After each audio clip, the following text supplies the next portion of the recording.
Imagine standing at the entrance of an old tomb in a city where every stone whispers secrets from the past. Imagine being the first person in centuries to lift the veil of dust and darkness from a place so sacred it's associated with the greatest mystery of all time, the tomb of Jesus Christ. In October, a team of archaeologists and scientists stood inside the Church of the Holy Sepulchre in Jerusalem. Millions have revered this sacred site for over 1600 years as the burial place of Jesus. Wars had been fought over it. Empires had risen and fallen around it. Yet, through all this, the tomb itself remained untouched. A sealed chamber, lost beneath layers of marble and centuries of rubble. The mission that day was simple but monumental: to uncover the tomb for the first time in modern history. The air was thick with anticipation and dread. The archaeologists began their work by carefully removing the marble slab that had covered the tomb since the 16th century. Beneath it, they found a strange layer of debris, stone fragments, dirt and dust that seemed to guard the tomb like an ancient secret keeper.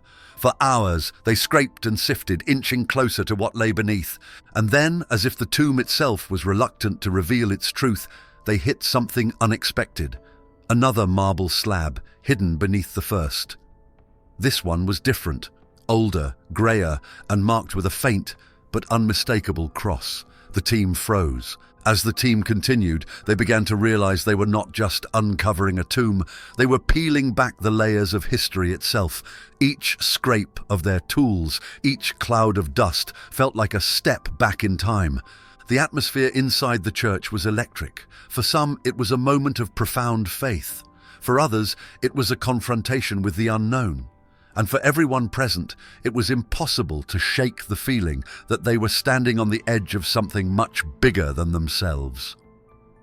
Standing in the tomb in October, the archaeologists found themselves torn between two worlds, the ancient past and the forefront of modern science. They weren't just unearthing layers of history, they were unraveling a tapestry of belief and skepticism that spanned thousands of years. Concerns about what they would find and its implications heightened the tension. For over a millennium, the Church of the Holy Sepulchre in Jerusalem has been a place of profound faith, believed to enclose the tomb of Jesus Christ. Emperor Constantine V constructed the church in 325 AD to commemorate the location of Christ's crucifixion, burial, and resurrection. However, despite millions of people's reverence for this sacred site, doubts about its authenticity persist. Archaeologists and historians have struggled to fill the gaps left by the Gospels, the primary accounts of Jesus' life written decades after his death. Worse, there's almost no direct physical evidence tying Jesus to any known burial site. Even the act of crucifixion, a brutal Roman punishment well documented in ancient texts, has left behind only 2 skeletons with confirmed markings of this execution method. Neither of these remains belong to Jesus. Remember to join our community by subscribing to this channel. It was against this backdrop of doubt and uncertainty that Constantine's envoys declared the site holy nearly 300 years after Jesus' death.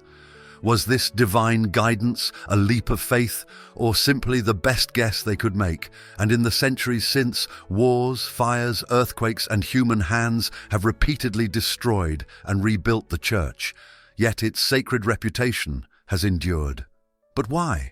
Could something unseen be guarding this place? Science finally gained a voice when they opened the tomb. Archaeologists carefully extracted samples from the burial slab and surrounding mortar, sending them for analysis. By employing techniques such as optically stimulated luminescence, OSL, they were able to ascertain the last time the materials saw light.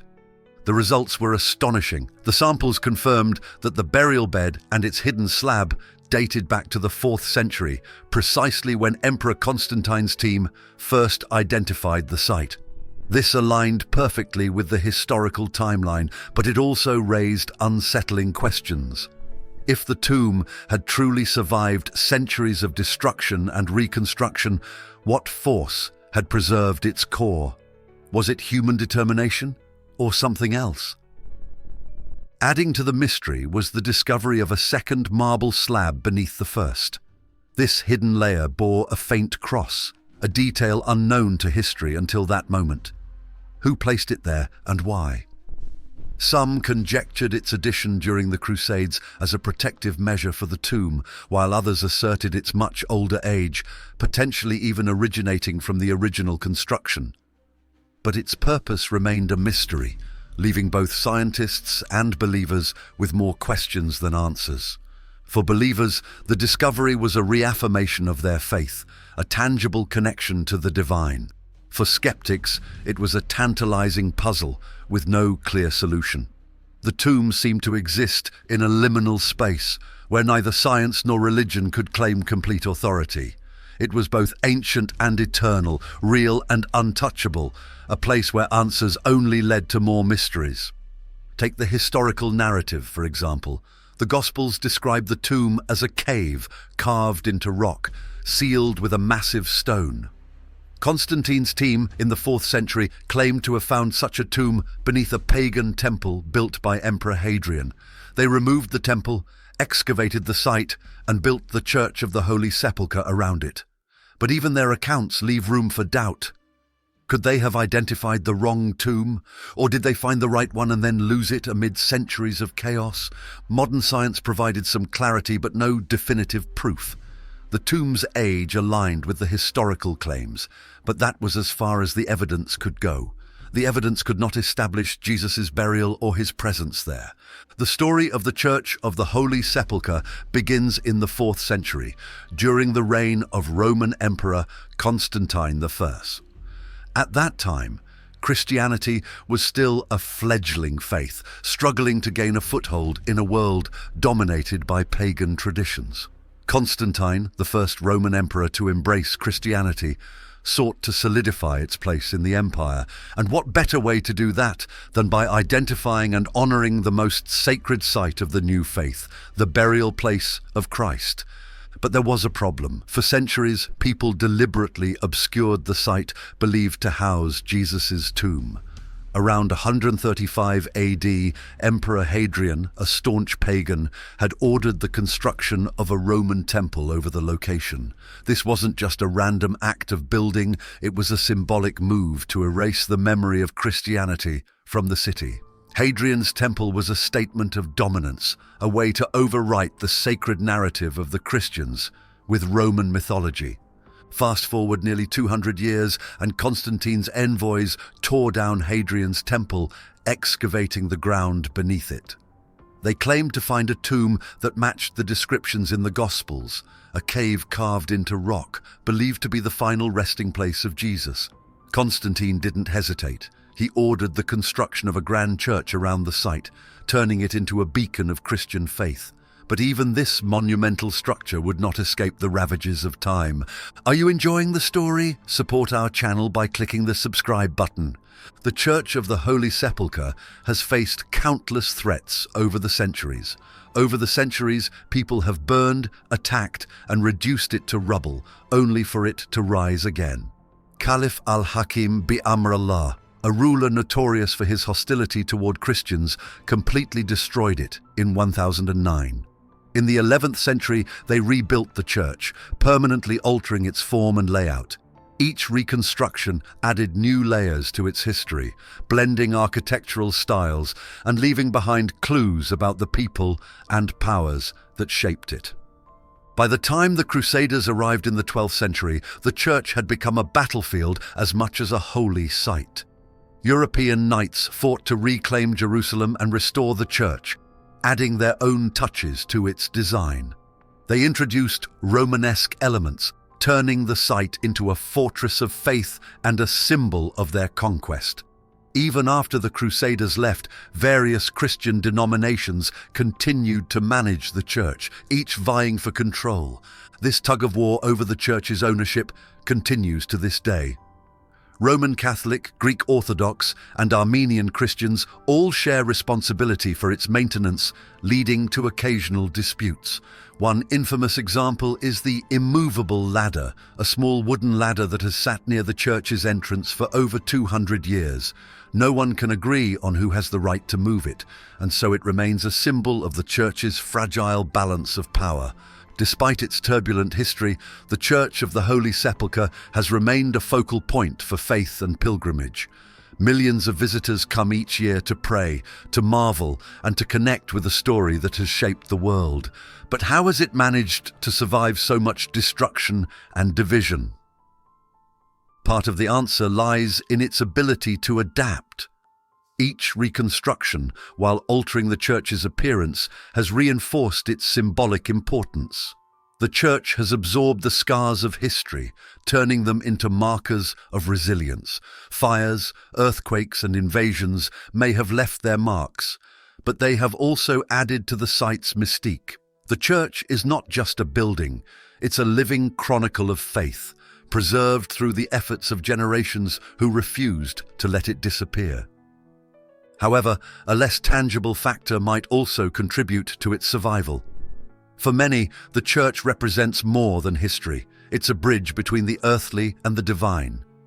People see its resilience as a reflection of the faith it symbolizes, a testament to the eternal nature of some things, even in the face of overwhelming change.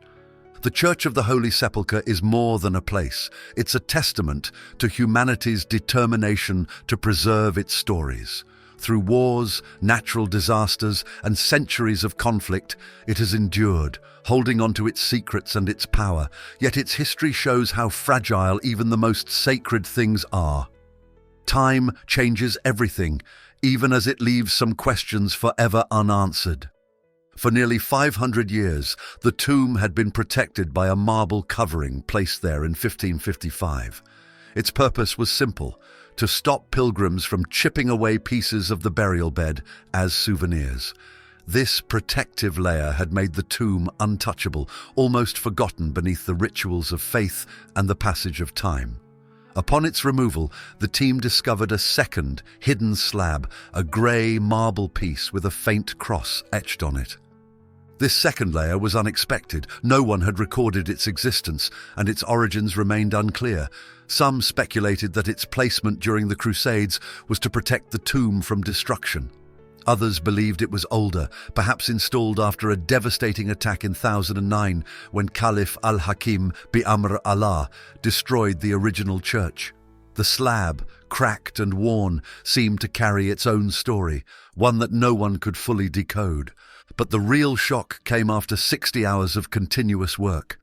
The original burial bed finally revealed itself beneath the layers of marble and debris. It was a simple limestone shelf, weathered by time, but unmistakably ancient. For the archaeologists, this wasn't just a historical artifact, it was a gateway into the unknown. Despite the discoveries, the tomb left more questions than answers. Could this genuinely be the final resting place of Jesus? Or was it simply a tomb that matched the descriptions in the Gospels? The evidence, while compelling, stopped short of definitive proof. One of the most striking aspects of the tomb was its survival. The Church of the Holy Sepulchre endured multiple attacks, fires, and rebuilds over the centuries. Yet, the burial bed and its surroundings remained intact. How could something so fragile endure so much destruction? Was it luck, careful preservation, or something beyond human understanding? Even modern science couldn't provide all the answers. Using techniques like optically stimulated luminescence, OSL, researchers confirmed that the tomb's mortar dated back to the 4th century, aligning with the era of Constantine. But this only tied the tomb to the time it was declared holy. It didn't confirm that Jesus himself had been buried there. The line between faith and history remained as blurred as ever. The discovery of the cross-etched marble slab added another layer of intrigue. Why had centuries of debris hidden it? Why had people forgotten about its presence? Theories varied from pragmatic explanations, like stabilizing the site, to symbolic ones, implying its purpose was to shield the tomb from desecration. But the true meaning of the slab and the hands that placed it there remains a mystery. If you're enjoying this dive into one of history's most captivating mysteries, why not take a moment to show your support? By clicking Super Thanks, You're helping us keep exploring, uncovering, and sharing stories like this with you. Your support is fueling the journey, bringing the past to life, answering the big questions, and sparking curiosity in every corner of the world. For some, this mystery was thrilling. It invited further exploration, a chance to uncover the hidden chapters of history. But for others, it was unsettling. What if uncovering the slab was not the intended outcome? What if its secrets were not meant to be disturbed? The discoveries inside the tomb revealed more than just historical artifacts. They uncovered a profound connection between the ancient and the present. For believers, the tomb was a sacred link to their faith, a place where heaven touched earth. Skeptics saw the tomb as a puzzle of history and archaeology, brimming with unresolved gaps. But perhaps the most haunting aspect of the discovery was its ability to resist finality. The tomb, even when fully exposed, refused to yield all its secrets. It left behind questions about the past, challenges for the present, and uncertainties for the future. Was it truly the tomb of Jesus Christ? Or was it simply a monument to the power of belief and what might still lie buried beneath its ancient stones? The tomb of Jesus Christ is more than just a site. It's a legacy of human curiosity, belief, and perseverance. It holds within its ancient walls the story of a faith that has endured for millennia, surviving war, destruction, and doubt. But it also holds the unshakable power of the unknown, a force that keeps us questioning, searching, and imagining. So what does the tomb truly represent? Is it the final resting place of Jesus Christ, a symbol of faith that transcends time? Is it merely a historical site entangled in the conflict between faith and doubt? The truth is, we may never know, but perhaps that is the point. The tomb's greatest power lies in its mystery, a mystery that forces us to grapple with the biggest questions of all. What do we believe, and why? The answers will vary for everyone, but the questions will remain. And as long as they do, the tomb of Jesus Christ will continue to haunt and inspire the world, a beacon of faith and a reminder of the unknowns that lie just beneath the surface of history. Thanks for watching. Join our community by subscribing to this channel. Until the next video.